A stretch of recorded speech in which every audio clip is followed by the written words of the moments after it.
C'est la dernière scène. On a pris un petit peu de retard. Ceux qui étaient là, vous savez pourquoi? Parce qu'on vient de passer un moment incroyable avec Jean-Baptiste Coquelard, avec Charles Bruneval. Bon, on finit par un feu d'artifice. On est avec Michael Brohr du Wheatloaf. Est-ce qu'on peut l'applaudir, s'il vous plaît? Est-ce- C'est gentil. Je ne sais pas si on doit te présenter. Je sais pas, Voilà. oui, si, ça vaut toujours le coup. Hein, Le Wheatloaf, c'est juste en dessous de l'île. Allez. Whitlof, Whitlof, en fait, c'est endive en flamand. Ah, toi, tu le dis Voilà. comme un Français. Ouais, Ja, maar het is exactement. wel Wheatloaf, hè, in Exactement, Nederlands. Whitlof. Et endive en flamand, on est juste à côté de l'île, la belle campagne lilloise, en fait, à Envelin, où il fait bon vivre, avec des beaux producteurs, des agriculteurs, et puis notamment mon grand chéri. Depuis 10 ans, on travaille ensemble. Et voilà, surtout, on est là pour parler de lui avant de parler de moi. Bah alors voilà, il est Vraiment. là, il est beau, il est grand. C'est Grégory Delassus, s'il vous plaît. Est-ce qu'on peut l'applaudir? Euh, La ferme du beau pays. Oui, la ferme du Beau Pays, oui. Donc je suis éleveur depuis une vingtaine d'années, en bio depuis le début et en vente directe depuis le début. En fait, j'ai créé un élevage en fonction de ce que je savais vendre. Donc j'ai démarré par vendre aux particuliers. Après, on a créé une AMAP autour de la ferme avec des adhérents, un comité de soutien. Et j'ai rencontré des chefs. Un des premiers, ça a été Cobb. Après, il y a eu Florent. Et après, il y a eu Michael depuis une bonne dizaine d'années. Bien sûr. Sur du cochon, parce qu'il aime le cochon, il aime les abats. Donc Il y avait forcément, Nico ça aussi colle. a beaucoup travaillé avec toi, Nico, pour Chorès. Et tout ça, cette rencontre de chef, ça m'a fait aussi évoluer dans mon métier. Il m'a demandé des pièces que je ne faisais pas trop avant. On a commencé aussi à faire du cochon maturé, des essais. Maintenant, j'en mets chez Pic. Enfin, c'est par ces gars-là que j'ai évolué aussi. Et puis, j'ai Le découvert. premier avec qui tu as bossé, c'était Kobe Desramo, quand Ouais, il était adranateur. Ouais, parce que je suis originaire des Flandres, d'Asbrook, et il était voisin. Et ouais, c'était il y a 20 ans. Tout d'un coup, Cobb est Merci. venu à la maison et je dis je vais faire un livre. Tu fais des photos. Moi, j'étais pas du tout dans l'univers des chefs. Je dis qu'est-ce qu'il veut faire un livre avec Une des assiette. cochons lui. Et après, j'ai compris, mais j'ai évolué grâce à lui aussi. Ouais. Là, la ferme du beau pays, tu es à la frontière belge, pas au niveau de la Flandre, hein, tu es dans l'Avesnois, tu n'es pas loin de Chimay. Chimay, oui, voilà, Enfin, c'est ça. Si on regarde de l'autre côté de la frontière. Voilà. hein, mais- Donc j'ai démarré dans les Flandres parce que c'était la ferme d'origine. Puis j'avais la boucherie à Lille aussi, que j'ai toujours. Et j'ai déménagé à Moustier-en-Fagne pour les pâturages. Comme je suis éleveur herbagé, j'ai été me mettre là où il y avait de la place. Donc j'ai la chance d'être sur une centaine d'hectares, au milieu des bois. À Moustier, on a un monastère, c'est un petit village, 62 habitants. J'ai plus de vaches que d'habitants finalement, ça va vite. Et puis donc j'ai les 3 productions, du porc, du roc, des vaches. En race, j'ai les Highland, Angus et Flamand. Et les moutons de soie, qui vivent à l'état sauvage dans les pâtures. Dans l'Avesnois.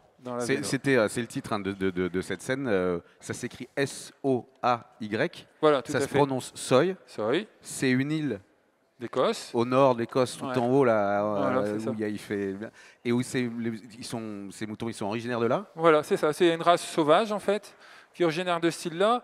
Et en fait, j'avais déjà les Highlands pour les vaches, écossaises aussi, et je cherchais une race de moutons.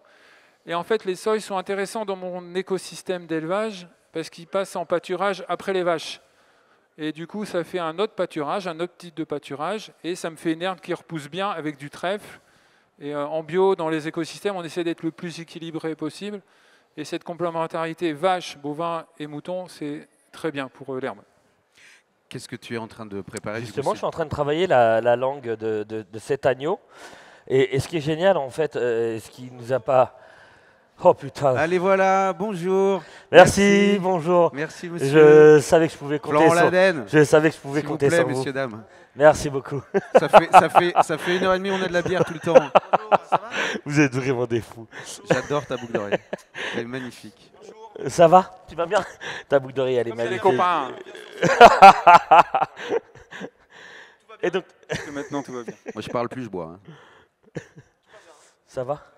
Ouais. Ça se passe de On façon continue magnifique. Donc, Et c'est donc, de la en fait, langue ouais, d'agneau. c'est de la langue d'agneau. Et ce qui est génial en fait sur ces produits, en fait, surtout sur l'agneau de soie, c'est que c'est une race où elle reste très maigre et en fait elle grandit pas vraiment. Enfin, elle a toujours un peu un calibre, on va dire, d'agneau. Et en plus de ça, enfin, vraiment c'est génial parce que même si elle peut avoir de l'âge, elle reste, même si elle passe à l'état mouton en fait, elle reste hyper tendre, avec un goût hyper doux. Ça fait quelle taille une langue d'agneau? Ça fait 10 cm, c'est petit. Hein. Ouais, c'est ça. Ouais, c'est tout petit. Alors c'est une pièce un peu rare, là, j'ai fait pour Michael, on m'en demande pas toujours. Déjà l'agneau, c'est des carcasses à 10 kg, donc c'est des petits agneaux. Hein, mais c'est intéressant aussi que les chefs comme ça cuisinent des morceaux un peu moins demandés. C'est toi qui lui as dit tiens, je veux faire de la langue d'agneau, c'est toi qui Ouais, lui as dit tiens, on pourrait en faire. exactement, ouais. En fait, le truc, c'est que dans la vie de tous les jours, moi, j'aime tout ce qui dérange, en fait. Et surtout dans les produits. Et en fait, je travaille pas avec Grégory pour lui acheter ses meilleurs morceaux. Parce que déjà, son business, il est déjà bien fait avec ses carrés de bœuf, avec ses carrés de porc aussi, exactement. Et en fait, ces agriculteurs et ces producteurs, en fait, et éleveurs, les bas morceaux, c'est vraiment la galère à vendre, en fait. Et vraiment, ils restent tout le temps avec eux, il y a beaucoup de pertes. Et moi, en fait, aujourd'hui, vraiment, j'ai vraiment envie de mettre tous ces produits un petit peu perdus, un peu oubliés. Et alors aujourd'hui, on va se dire, ouais, la langue d'agneau, c'est pas très ragoûtant. Mais je préfère l'avoir dans mon assiette que dans la poubelle, en fait, tout simplement. On parle souvent de l'impact carbone de la viande machin et tout, mais une des causes, enfin tu viens de l'expliquer, c'est que finalement, on n'en bouffe pas la moitié, et qu'on réduirait donc l'impact carbone de la viande. Les meilleurs morceaux, ils sont vendus et ils sont bien travaillés.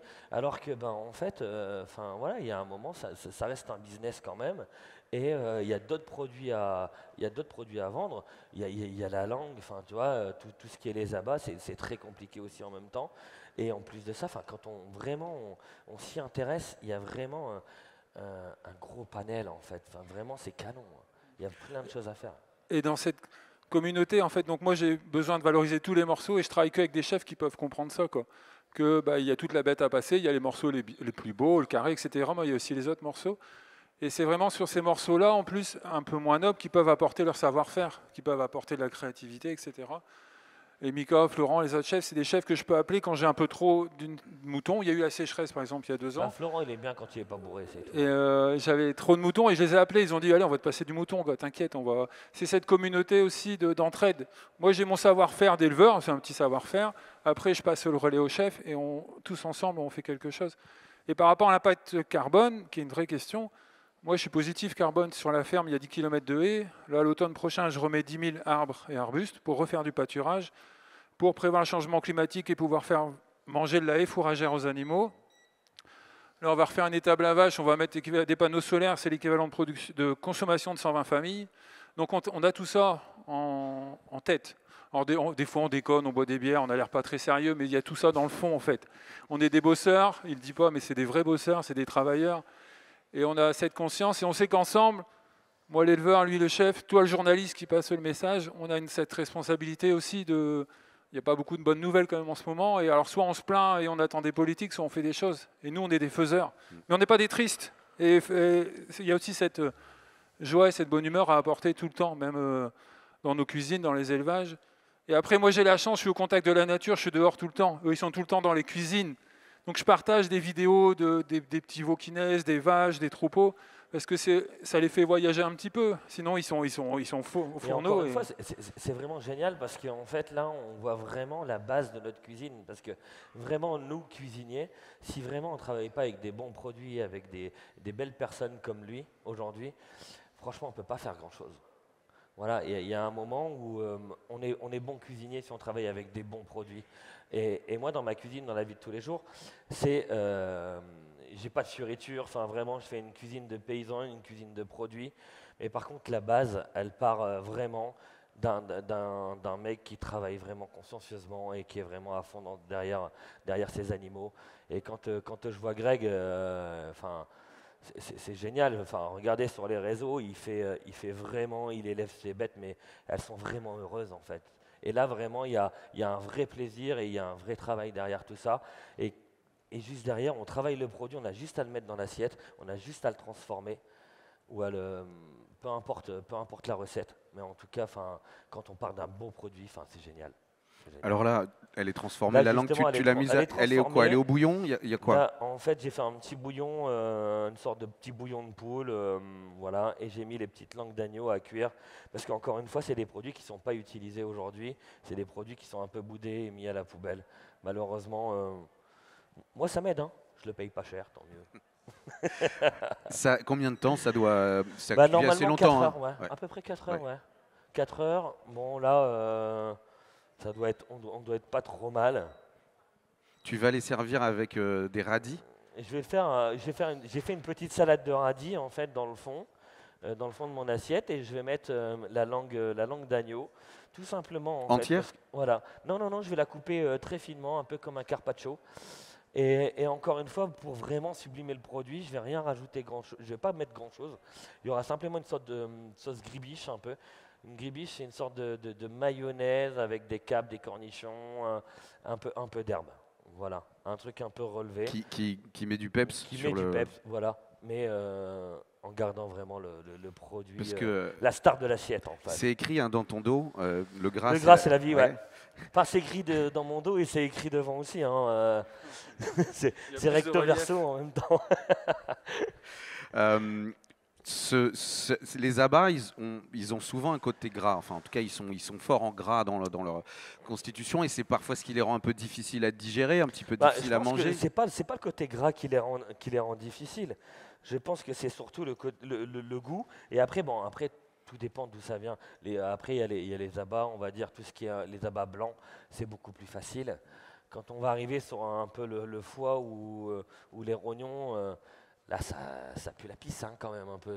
Et donc, il va falloir bien le travailler. Généralement, il faut cuisiner un petit peu plus longtemps. Ça mérite d'être mijoté. Voilà. Après, les abats... faut pas rater la cuisson non plus. Ouais, faut pas parce rater que la souvent cuisson, on va trop ouais. loin et ça les gâche. Mais en fait, les abats, ça cuit de peur ou ça cuit des heures. C'est beau ça. Ouais, c'est beau. Ouais. C'est plus marrant quand même de cuisiner ça, ce que tu disais, hein, c'est que là, il faut quand même mettre du boulot, il faut mettre du travail, il faut mettre de la cuisine, que de cuire un steak, on est d'accord? Ouais, c'est pas pareil. C'est pas pareil, mais en tout cas, enfin les abats, ça peut, surtout même la langue et beaucoup d'autres pièces, on va dire le cœur, les rognons, ça peut se démarrer dans un bouillon de pot-au-feu très classique. Et puis après, moi je dirais c'est la sauce en fait qui fait la différence. Vraiment, c'est vraiment la sauce. Hein. Je sais pas si tu me rejoins, Greg, mais en tout cas, tous les abats peuvent se démarrer sur un bouillon. Et après, derrière ça, on s'amuse sur une sauce. On n'hésite pas à mettre des herbes, des trucs, des aromates. On n'hésite pas à mettre du peps aussi. Le vinaigre, ça marche très bien aussi. Parce qu'il y a un moment, il faut contraster aussi, les goûts forts aussi. Donc, si on rajoute un petit peu d'acidité, de l'amertume, ce qu'on n'a pas déjà dans les abats, ça permet d'équilibrer le truc. Ces agneaux là de soie hein, qui viennent de cette race d'Écosse, comme ça a été difficile de les faire venir. Ouais, ça s'est fait un petit peu à la fois. Alors j'ai trouvé quelques éleveurs, hein, c'était un petit peu roots au début, mais j'ai démarré le troupeau il y a une dizaine d'années. Après des agneaux, c'est chaud, hein, ça se reproduit vite. Hein, donc ils font 2 agneaux par an. Donc là il y a 200 brebis, ça fait 400 à l'année. Donc là, tu as 400 moutons. Ouais, voilà, c'est ça. Les vaches, c'est combien? Il y a 60 mères, ça fait 300 bêtes au total. Et puis il y a 200 cochons. Après, l'objectif, les chiffres, je m'en fous, quoi. Enfin, je produis ce que je sais vendre. Je fournis quelques chefs, j'en fournis pas beaucoup. J'ai choisi un peu parce que voilà, quoi. Il faut de l'affinité. Et puis c'est important cette cuisine des abats. Moi, je passe 4 ans à élever un bœuf, par exemple, où je le soigne, je le respecte. Certes, on sacrifie un animal, on va le manger. Mais il faut tout manger et tout respecter, toi. Et d'apporter du savoir-faire, de la cuisine, même sur des abats. Et c'est même pour ça que tu ne travailles pas beaucoup, par exemple, les porcelets. Ouais. Porcelet, je ne fais pas. Quoi. Il fait pas de porcelet, tu ne fais pas de veau non plus. Veau non plus, non. Voilà, il ne fait pas de... C'est bizarre à dire. Ouais, il fait pas de bébé, quoi, en fait. Voilà. C'est un choix. C'est comme ça. Et puis, voilà, quoi. Et puis alors, je mets 4 ans pour faire une bête parce que c'est élevé à l'herbe et au foin, donc ça prend du temps. Ça coûte un petit peu aussi, forcément. Il faut de la patience, etc. Mais la plupart du temps, hein, les vaches qu'on mange, elles n'ont pas 4 ans. Hein. Non. Souvent, vous mangez du taurillon 18-24 mois, c'est le maxi, quoi. Après, moi, je laisse le temps de grandir. Là, je suis dans les vélages. En ce moment, j'ai une sale gueule, mais c'est parce que je suis dans les vélages. Et du coup, on surveille quand même beaucoup. Il faut aller en pâture. Ça se passe bien normalement, mais il faut quand même un petit peu de surveillance. Et après, là, un veau qui naît, soit il va devenir vache, faire son premier veau à 3 ans et une carrière d'une douzaine d'années après. Et si c'est un bœuf, ce sera dans 4 ans, quoi. Donc, t'es éleveur, mais t'es boucher aussi. Oui. C'est-à-dire qu'il y a la découpe, la transformation, tout ça, tu maîtrises ça aussi. Donc il y a quasiment toute la chaîne. Il y a juste le moment de l'abattage, mais là aussi, on Pas sait que c'est encore. Ouais. délicat et compliqué. Mais non, mais je sais pas, est-ce que ça serait pas bien que la législation change? Enfin, Oui, je sais pas ce que oui. tu en penses, toi, si tu Je suis pouvais sur le abattre. sujet, alors on est à fond là. Ah bah ça, Parce que j'ai alors- mes clients qui m'en parlent toutes les semaines, j'ai mes amapiens qui disent allez on y va, on lance un projet. J'ai une copine qui a démarré en Bourgogne le premier camion abattoir mobile, c'est Émilie Janin. On aimerait bien être le deuxième pour le Nord-Pas-de-Calais, donc c'est... J'ai vu le ministre là, il est chaud, hein, mais c'est compliqué en termes de normes, etc. quoi. Et faut pas se mettre L214 à dos, faut respecter l'animal. Mais moi, je suis prêt à tuer mes animaux. C'est pas que j'aime faire ça, mais le respect de l'animal. Moi, si je prends une bête, je vais prendre comme ça, je vais lui mettre un coup de matador, elle va rien sentir. La quoi. bête. Trop gras, trop gras. Non, mais c'est important c'est- que l'animal reste dans son univers et qu'il soit respecté. Bon, Bah, c'est un peu trash la séance. Mais hein, je vraiment, suis désolé, j'insiste mais- parce qu'il faut vraiment regarder la façon dont il élève ses bêtes. Parce que vraiment, c'est très rare. Il a mis en place chez lui une sorte de, vous voyez, un peu comme un petit carwash de voiture là, avec les gros rouleaux. Et en fait, c'est un truc pour vraiment masser les bêtes. Enfin voilà, c'est génial et tout le monde ne le fait pas. Vraiment, il y a vraiment une. Tu prends vraiment soin de tes animaux et vraiment, il y a une vraie philosophie derrière.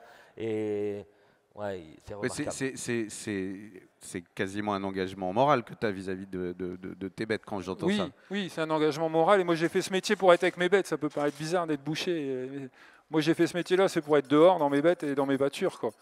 Je sors de temps en temps à un salon, un truc comme ça. Mais sinon, ma vraie ADN, c'est dans les pâtures. Quoi. Je reviens sur cette histoire de l'abattoir en huile quand même, et tu disais pas se mettre L214 à dos.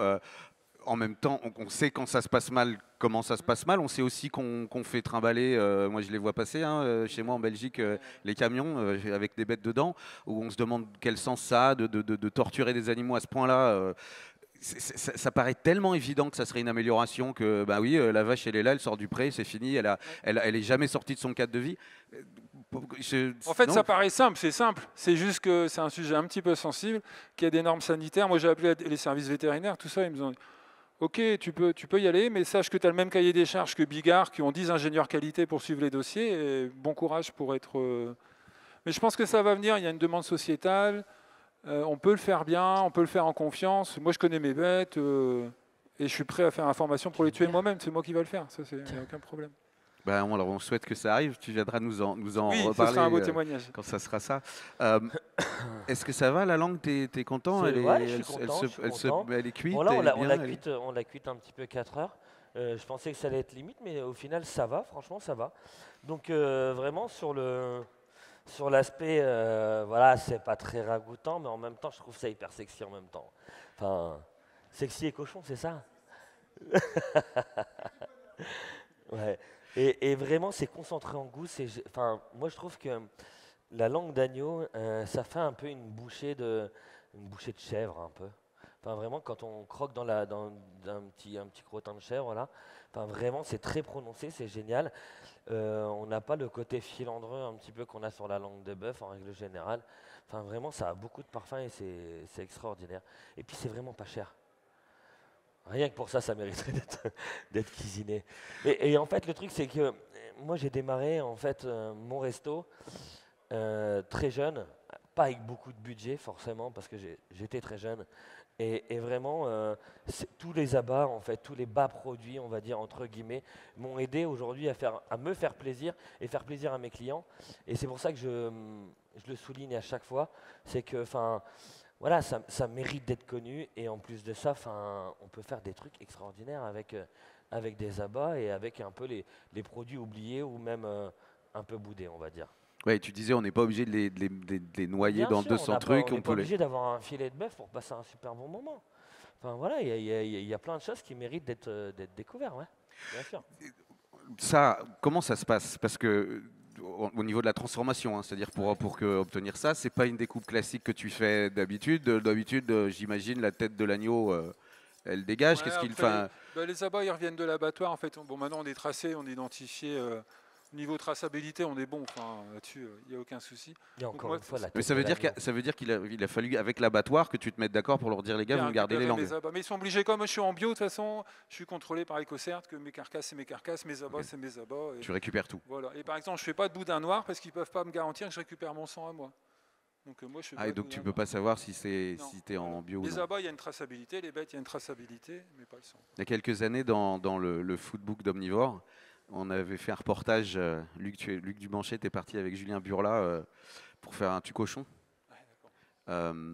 Je ne sais pas si c'est un reportage qu'on pourrait encore faire avec les photos du cochon qui était pendu et qui. C'est un sujet, ouais. Mais toi, tu le ferais si tu pouvais. Ah oui, et du oui, coup, oui. tu récupérerais ton sang. Mais, et puis même le truc du tue-cochon, où avant on tuait un cochon en ferme, et du coup il y a la communauté, il y a le village qui venait pour Ouais. cuire ensemble, pour faire un apéro, boire des bières et préparer une charcuterie ensemble, c'est magnifique. On aimerait Dégusté bien par un revenir à Top ça, Chef, quelle ce serait chance. super. C'est bien, tu valides. Est-ce que tu valides ou pas? Ça va, hein? Il y a encore. Je vais essayer d'en faire au maximum là. Eh, Là, vraiment, j'en ai 5-6 et je vais essayer de faire un petit peu d'assiette. Comme ça, au moins, tout le monde va essayer de. Michael, on peut le goûter. dire, t'étais Ouais. pas sûr, t'étais un peu inquiet, tu disais non, machin. J'étais inquiet sur Et la en fait, cuisson. c'est Ouais, bon. mais là, maintenant, je suis Ah voilà, content. comme quoi. J'ai C'est fini la mon épreuve magie. Top Chef un peu, tu C'est vois. la magie Omnivore. C'est bon, je suis passé. Ah ouais, ça va, ouais. Ouais, ça Ouais, va. ici, on n'élimine personne, hein, tu sais. Il y a du monde. C'est ça la différence. Tu vas essayer d'en dresser plusieurs alors? Ouais, je vais essayer d'en faire plusieurs, histoire que tout le monde déguste. Et puis, de toute façon, les produits, ils sont là, autant les manger, quoi. Ah, on en va fait, pas les hein. jeter, hein. On va faire le truc à fond. Ok, Hein. On va super. pas raconter des histoires pour laisser les produits sur le côté, quoi. Enfin, On va pas faire ça.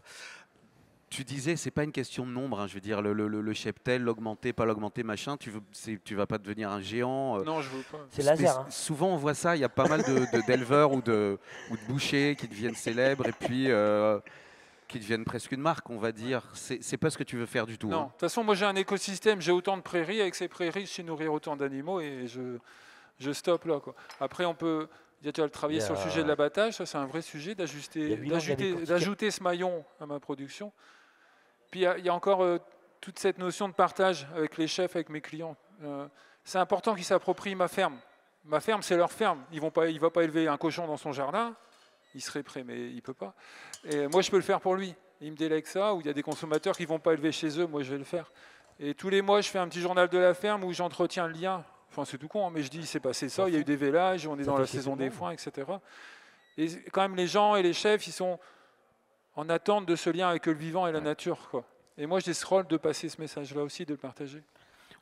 Ouais, c'est un peu bateau de le dire, mais oui, on a perdu ce lien-là. On achète des trucs en barquette dans des supermarchés, tout ça est carré. On voit bien que c'est disparu. Donc de refaire naître ça, tu parlais de nous, mais c'est quand même surtout, vous qui êtes les éducateurs du goût, les éducateurs de, oui, du. Bien sûr. Oui, non, mais bien sûr. Après, D'ailleurs, c'est la vrai citation c'est vrai anti- que le goût, la dégustation, la cuisine, c'est une éducation. Et moi, j'ai un petit de 3 ans et demi. Alors, je ne vous cache pas que c'est compliqué. Hein. C'est compliqué de lui faire manger plein de choses. Aujourd'hui, j'ai de la chance, c'est qu'il n'aime pas les frites. Bizarre pour un petit gars du Nord où moi j'ai été élevé à la frite, mais c'est pas son truc. Et c'est vrai que c'est une éducation. Et demain, en fait, je suis en train d'ouvrir un autre établissement. Les gants de merde. Et je T'avais suis en dit train que tu d'ouvrir voulais- un autre établissement justement où je vais mettre en avant vraiment l'éducation, on va dire vraiment le travail sur les enfants en fait vraiment. Moi j'ai mon frère, un grand frère qui est éducateur et qui est instit aussi en même temps. Et vraiment son but c'est vraiment de venir dans le restaurant et genre essayer de faire une éducation autour de la bouffe. Et sur le bien manger et faire en sorte que en fait, l'art de la table, même pour les enfants, devient agréable en fait, en gros.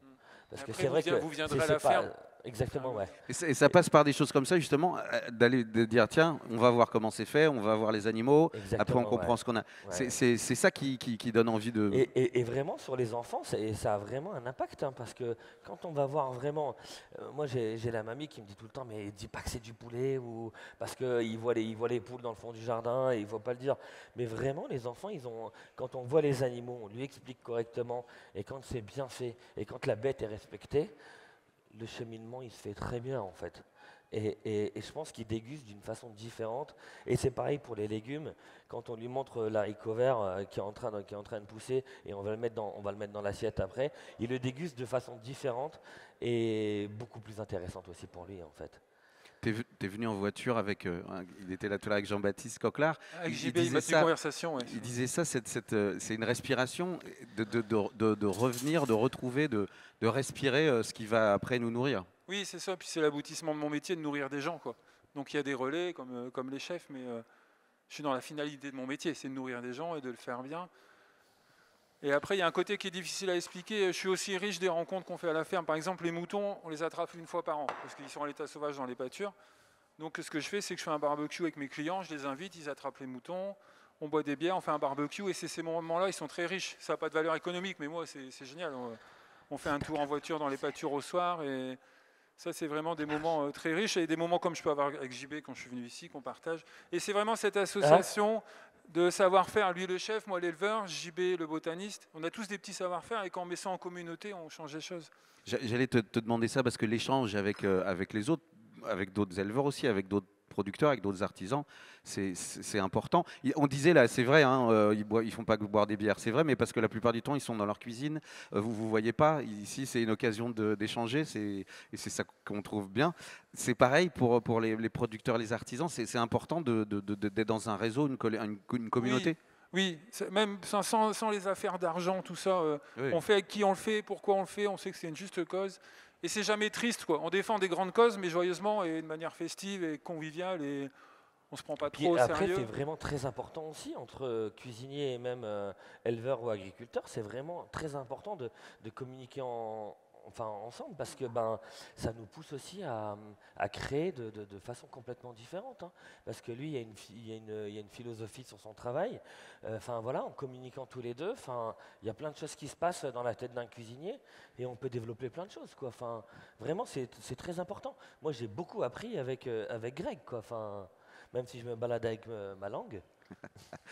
Pourquoi? Parce que fondamentalement, parce que ça motive d'être face à un produit qui n'est pas un truc anonyme, mais qui a toute une histoire. Il y a toute une histoire, il y a une façon d'être.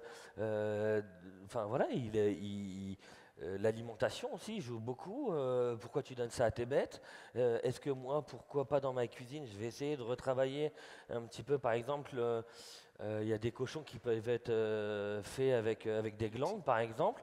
Et pourquoi je ne retravaillerai pas le cochon après pour rappeler un peu le truc? Et ça apporte vraiment beaucoup de choses. Les céréales qu'on donne aux bêtes aujourd'hui apportent beaucoup dans la dégustation. Et pourquoi pas essayer, nous, en tant que cuisiniers, d'essayer de relever un petit peu ce goût dans la chair, quoi, en fait, tout simplement. Ouais. Tu disais, ils sont à l'état sauvage, je dirais. Il y a vraiment complètement. Tu les laisses vivre tranquilles, elles vont où elles veulent. Il y a pas. Voilà. En fait, les moutons, alors c'est clôturé, mais ils sont fait les passages. Ils passent dans les passages à sanglier, donc ils se débrouillent eux-mêmes. Et on les attrape une fois par an. Et bon, après, je garde toujours le contact avec mes bêtes. C'est pas parce qu'ils ont élevé de manière sauvage. Moi, mon boulot, alors c'est la plus belle partie du boulot, c'est d'être en contact avec mes animaux, d'aller voir mes moutons, les petits veaux. Quand ils sont à l'étable, c'est de leur mettre un petit coup de brosse de temps en temps pour avoir un lien. Comme ça, après, quand je vais les attraper, je siffle un coup, ils viennent tous, quoi. Ils viennent vers moi. Là, mes dernières formations que j'ai fait, c'est éthologie. Comment on comprend le fonctionnement de l'animal. On fait de l'éducation. Là, les petits veaux, je leur mets des hochets, tout ça, pour qu'ils s'habituent au bruit, à différentes formes, à différentes couleurs. On va leur mettre de la musique aussi pour les bruits. Et tout ça, c'est de l'éducation. Et après, moi, j'adore, je prends un seau, je m'assois au milieu de mes bêtes et je laisse venir. Et une fois qu'ils sont... Enfin, ils m'apprivoisent, quoi. Quelque part, moi, je les apprivoise, mais eux aussi, c'est dans les deux sens. Dans les deux sens. La musique, il y a un type de musique qui marche mieux pour eux. Enfin, c'est pas la playlist du Beerbuck, j'imagine. Il faut les habituer. Ou peut-être, en fait, je sais pas. Est-ce que c'est des trucs du maroilles, en fait. C'est comme des gamins. Il faut les habituer à tout bruit, à toute saveur. Faut de la diversité, en fait. C'est ça qui est important. Donc c'est de la musique douce, c'est de la musique qui danse, c'est plein de choses. Ouais, juste de la musique, comme ça. Ouais, faut varier. Mais alors que je comprenne bien, parce qu'il y a aussi un passage à l'étable à des moments. Enfin, je veux dire, ça c'est que pour les vaches, c'est pour les. Ouais. Alors les moutons ont tout le temps dehors, ils rentrent jamais. Les vaches, ils rentrent début novembre et ils ressortent début avril parce que l'hiver, il n'y a plus d'herbe qui pousse. Donc on leur donne du foin qu'on a récolté dans d'autres prairies. Et après, moi, à la ferme, je suis un peu sur des marécages, un peu prairies humides, donc l'hiver, c'est un peu noyé aussi. Donc il y a une phase à l'étable qui est intéressante parce que du coup à l'étable ils sont proches de moi. L'étable des petits veaux, elle est vraiment au bord de la maison. Il y a les enfants qui passent devant, les chiens, moi 10 fois par jour. Mais on est dedans. Et du coup, ça crée du lien. Et l'hiver, le boulot, c'est de faire du lien avec les bêtes, quoi. Et les cochons? Les cochons, alors eux, ils ont... C'est avec... il y a différents... Il y a de la paille, il y a du lin, il y a des... Je broie des haies. Je récupère le broyat pour mettre pour les cochons. Comme ça, ils peuvent mâchonner. Tout ça, ils aiment bien. Et j'ai mis des espèces de cabanes en partie couvertes sous un hangar, quoi. On attend des assiettes, on attend... Qu'est-ce qu'il te faut? Moi, Quelque je vous chose attends, moi. Je vous hein attends. Bah alors non, Je vous attends. Moi, allons-y. j'ai terminé, en fait. Donc, j'ai Bah. travaillé justement cette petite langue d'agneau sur une petite salade de radis. Et puis, une sorte de petit carpaccio, mais enfin, un petit carpaccio un peu plus épais pour avoir un peu plus de mâche quand même. Et avec une sauce tartare juste sur le côté. Donc, je vais en faire quelques-unes de plus, histoire que tout le monde déguste. Est-ce que J'ai tu as des l'impression qu'il y a même des petites assiettes? et tout. Je ne sais pas si on en a Je vais voir en ça. plus. Sinon, Madeleine, On peut gérer ça, ouais. est-ce qu'on peut encore avoir des petites assiettes ou quelque chose? On en avait quelques-unes des creuses tout à l'heure, mais je crois qu'elles sont toutes parties. Il est rassuré, la langue elle est cuite, alors il peut en faire goûter à tout le il monde. faut Avant il plus était qu'on en stressé, il dit ça va pas cuire. Ouais. Non, mais au final, c'est Est-ce que bien. tu auras assez de radis? Les radis, c'est pas le plus important. Hein. Tout à l'heure, tu es arrivé avec les radis, tu c'est as pour dit... faire beau. t'as dit- Végétal, hein, quand le gras c'est la vie. Audrey, pardon. Audrey, justement, on peut le souligner aussi parce que c'est une personne avec qui je travaille beaucoup aujourd'hui et qui travaille le végétal pour moi. Donc une grande maison, la Y a- maison Leclerc. Il y a des légumes quand même. Il y a à ton des avis. légumes, un petit peu. Un petit peu. Là, j'ai mis du radis, histoire de ne pas faire trop brut comme mec. Genre, des légumes, quoi. La citation de Kaamelott en entier, c'est si les générations, si les jeunes se mettent à croire à ces trucs-là, ça nous prépare des générations de dépressifs. Euh, le gras c'est la vie, c'est ça. Le gras, Mais c'est non, la mais vie, donc ouais. Je suis trop fan, je suis trop fan. l'éducation au goût, tu l'as dit. Ça va ouvrir quand l'autre établissement? L'autre établissement, normalement, j'en ai encore pour 5 mois. Ok. Ouais. Mais bon, aujourd'hui, on sait tous que la matière première elle commence à être très compliquée. Et en fait, c'est un corps de ferme qui est à Monzan-Pével qu'on est en train de rénover. Et voilà, ça devrait arriver très prochainement. Donc, on va brasser nos bières directement sur place aujourd'hui. Il y aura un côté brasserie, bistrot, à la cool.